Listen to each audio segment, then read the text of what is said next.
Well, well, well, what a beautiful day we got going on here. It is absolutely gorgeous. And last time I was trying to do this, there was snow on the ground. And now there is no snow on the ground. And we're going to prune some trees. Because I pruned a bunch, and then we got another 20 inches of snow on top of 24 inches of snow. And while that melted and compacted, so it wasn't exactly 48 inches of snow or whatever the math is, 42 inches. It was a lot. So we're gonna go ahead and clean up some of our previous mess that got snowed in. Say hello to the brewery folks as they drive in for the day. And then the dog will slink off and say hello to everybody and give them a greeting on this sunny April morning. It's Friday. It's before 8 o'clock. And yeah, I gained some ground at the day job this week. Things quieted down just a little bit on the whole, which gave me the time to like think through some things I was stuck on. And I got over some humps, which was spectacular because it feels good to do a good job. You know, everybody's got a job to do. And when you do a good job and people are like, wow, that was a good job. Or thanks for catching up. Or nothing. It just flows easier and you can tell, man, is that super rewarding. So that feels good. So if that sets the tone, because the day job supports the family is the main focus. And then when that is in check, my mind wanders. And if I don't give it something, I go nuts, I go stir crazy. And I end up doing a huge project, you know? And so I've got enough huge projects. There's enough things. I'm finding that success is in the small, boring tasks that you don't want to do, not the great ideas that you have when you're all enthusiastic and out with the dog and the birds and the... You want to come on camera? Come here, buddy. Say hello. We got 2 cats in our house now. New additions to the family. And making sure that Zip feels loved. Because when you have 1 cat, the cat thinks it's a dog. And when you have 2 cats, the cat knows it's a cat. So the cats play a lot. Apologies to our downstairs neighbor. And they're cute and adorable, but they're not bonding as quickly with the dog. They're still nose booping and curiosity, but he's a 9+-year-old dog, and they are sub 1 year kittens. So yeah, caught up at work gives me the that bandwidth. Oh, I wanted to set an alarm. I want to do this morning, but I also want to talk to Steve today. I got work, I got this, that, and the other thing. So 10 minutes. We'll see how far I get. I may not even get to pruning, but tomorrow is Saturday and we have no early plans, which means I can come out at dawn because I don't use power equipment and prune the trees. And it's supposed to be nice, a little chilly, a little brisk. But that's why you wait for the sun and you wear the black vest, because at this time of year, you can wear fewer layers, keep your core warm, and spend more time outside. I would always joke that the hardest part about farming is choosing what to wear in the morning. Because in New England, we have such dramatic temperature swings that you got to dress in layers. Already happier. We're not going to go for the hyper small stuff. We'll rake that, because otherwise it's a lot of bending over. And I don't want to do that.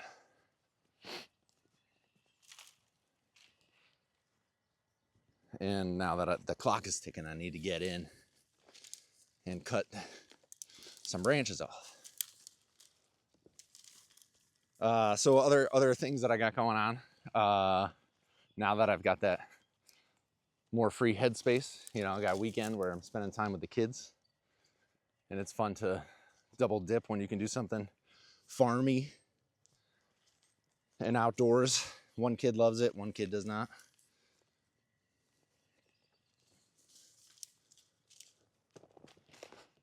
And so for at least the kid that loves it, we'll do something extra, and the kid who does not love it, we'll find an activity that gets our heart rate up momentarily and gets our little workout and exercise and vitamin D being outside. But she's an otherwise healthy person. Anywho, so while I'm doing all that running in the background, some of that stuff, when you made the decision, even if you're fully in it, you know, my mind wanders. There's always 3 or 4 conversations going on in my head at one time.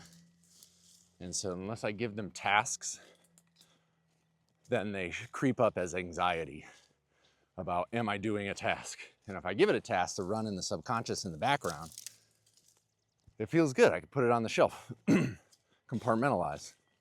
If it's pressing, it invades the good time that I'm trying to have in the moment. So I give things work, and when I'm fully invested, sorry, neighbors' trucks are going by, it's super loud. For me, I think this microphone is noise canceling and it cancels that out.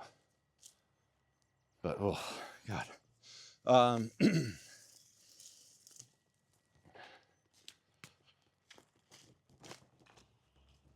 I've got videos to make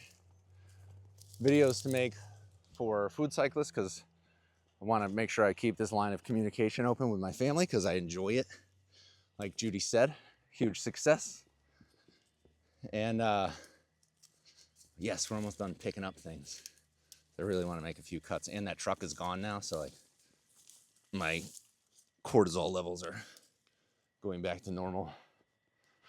You can feel a physical reaction to that muffler. It's so disruptive. It's about as bad as leaf blowers, you know? All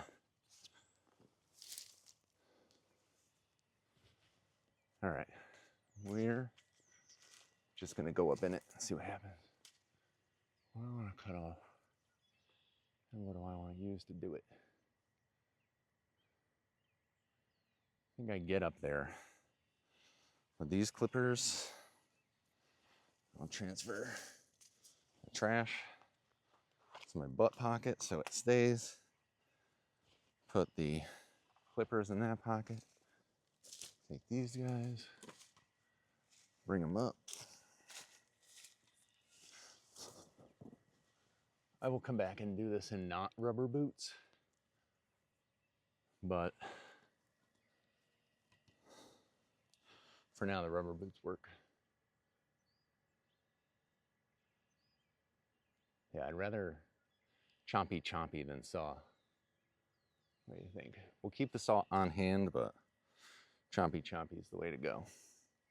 I love somebody commented on one of my other videos where I was talking about the gravel in the driveway, and I kept saying finesse instead of grade. And they were like, it's grade, stop saying finesse. And wanted to let you know that that tickled me, and I appreciated that. It gave me a laugh for the day. Don't get too granular. It's time for big cuts. Spring is here, and you got 5 minutes to do this. You got necrotic wood. We're gonna cut out. I think my hesitation now is that I'm 40 years old, and I don't want to jump up there. Oh yeah, that's how I did it. Wrong side. Well, when I break my back, at least I'll have it on camera as I walk around in plastic boots over a sharpened saw. Let's not straddle the lopper, shall we?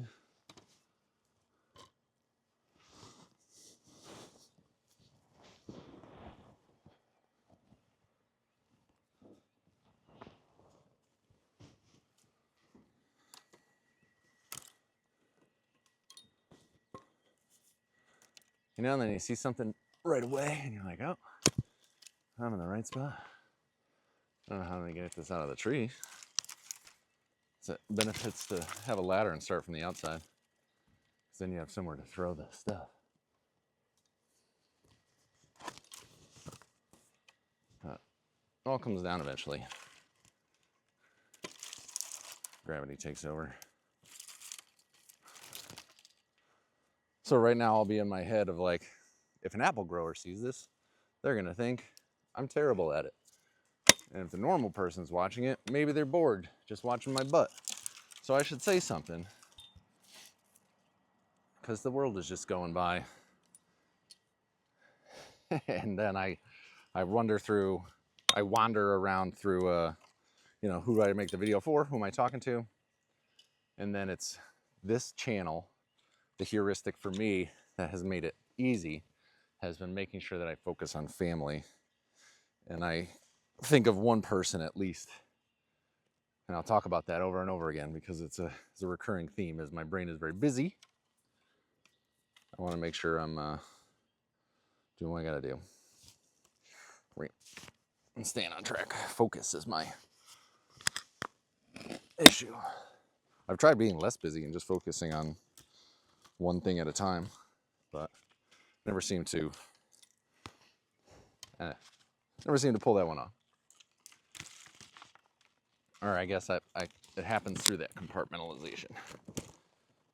Now I'm thinking about pruning trees instead of what I'm chatting about. Oh, that's what I wanted to cover in today's video. Here we go, back on track.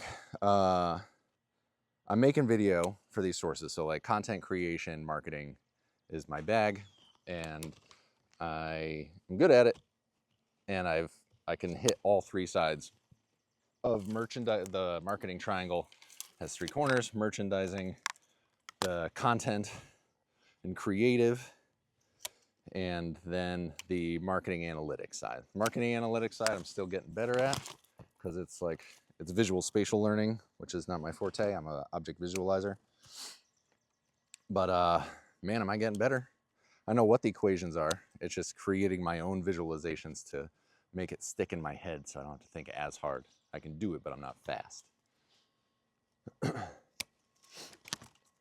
And as I think about that, you know, that hits on today's topic of holding more than one thought in your head at a time. And they're different things, and Steve will argue with me about how I define this, but I'm figuring it out. There's holding two thoughts in your head at the same time, which is similar but not the same to things can be two things at once. And in order for you to process things being two things at once, you need to be able to hold two thoughts in your head at the same time. Not everybody's capable of that. And so an example is somebody who's a good person who can do bad things and make mistakes. And it's the understanding of those mistakes and that they are generally a good person. And I'm not referencing anybody in particular, it's just like a random example. But if they are a good person, but they've made mistakes in their lives, if that mistake was made with good intent, then, you know, there's the opportunity for forgiveness after you've reached an understanding. So people who are good to one person can be bad to other people. That is possible too. Oh, there's the alarm, right as I'm getting into it. We can ignore the alarm for like 3 more minutes. And I got a book order in, yay.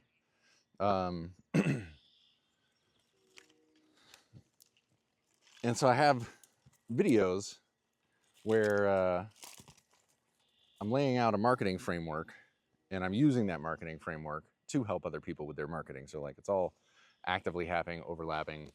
The people in business school realize that there's an equation for making money. We live in a capitalist society, and no matter how idealistic you are, your ideals have to fit within that math equation. I got like nothing done today. When I'm not trying to chat on the camera, it's a lot faster. So maybe I'll shoot a thumbnail and come up to get that tool. I can saw off that. Let's make a plan. I want to saw. I'm going to saw off that because I can't. Maybe I can reach that. But there's things I can hit with the saw that I can't hit with my loppers. But I did make a little crow's nest up here, and I'm happy about that. And for setting a 10-minute timer, cleaning up the mess I made, making a slight new mess.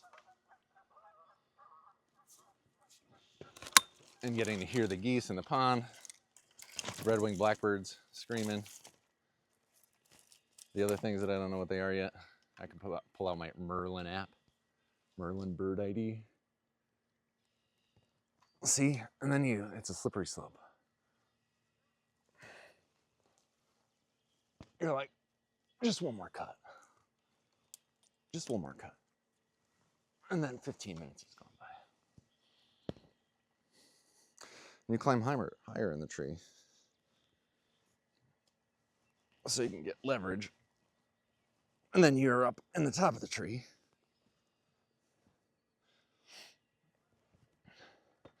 And you're like, wow, the view up here is really cool. And then I'll stop and take a picture. Now I can't.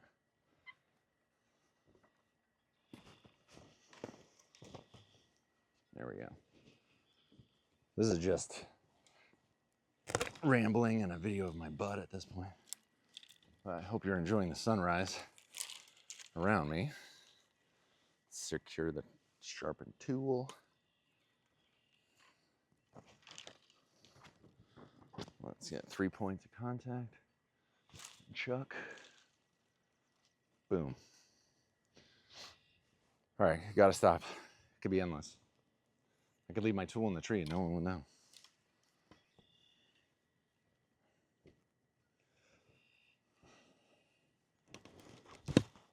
And my buddy Ted's gonna come up here and be like, what are these cuts? And then he'll clean it up. And we'll get apples in 2 years.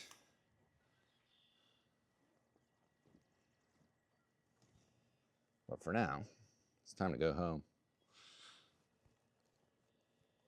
It gives me time for a second cup of coffee, change my headspace, and get into spreadsheet world. Not every day I go outside. There's a lot of days I just start work early